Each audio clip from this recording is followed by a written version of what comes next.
দূরত্ব ভেদে রেলের ভাড়া বাড়লেও অপরিবর্তিত থাকছে কক্সবাজার থেকে ঢাকা চট্টগ্রাম রুটে রেলের ভাড়া।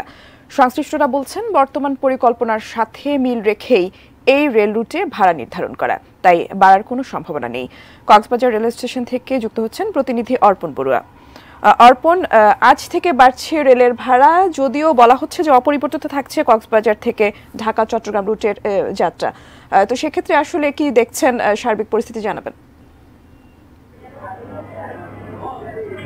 সারা দেশের বিভিন্ন রেল রুটে আজকে থেকে ভাড়া দূরত্ব বেঁধে বাড়ানো হয়েছে, কিন্তু আমি কক্সবাজার রেল স্টেশনের অর্থের যিনি রয়েছেন রাব্বানি, তার সাথে আমি কথা বলেছি। তিনি আমাদেরকে কিছুক্ষণ আগেই জানিয়ে ভেদে ভাড়া বাড়ানো, কিন্তু কক্সবাজার থেকে চট্টগ্রাম এবং কক্সবাজার থেকে ঢাকা রেল রুটে ভাড়া বাড়ানো হচ্ছে না। এর কারণ বলেছেন যে যেহেতু সাম্প্রতিক সময়ে অর্থাৎ আজকে থেকে কিছু মাস আগে কক্সবাজার থেকে ঢাকা এবং কক্সবাজার থেকে চট্টগ্রাম রুটে নতুন এই রেল লাইন প্রকল্পটি চালু করা হয়। সেই অনুসারে আসলে আগাম পরিকল্পনা যে ছিল সরকারের, সেই পরিকল্পনা অনুসারেই এই ভাড়াটি নির্ধারণ করা হয়েছিল, যার ফলশ্রুতিতে এইবারে অর্থাৎ আজকে থেকে যে ঘোষণা এসেছে সারা দেশের বিভিন্ন রেল রুটের দূরত্ব ভেদে ভাড়া বাড়ানো হবে, সেই কারণে আসলে এই ভাড়া বাড়ানোর যে ঘোষণা, সেই ঘোষণার সাথে আসলে কক্সবাজার নতুন করে ভাড়া বাড়ানো হচ্ছে না বলে রেল স্টেশনের মাস্টার যিনি রয়েছেন তিনি আমাদেরকে জানিয়েছেন।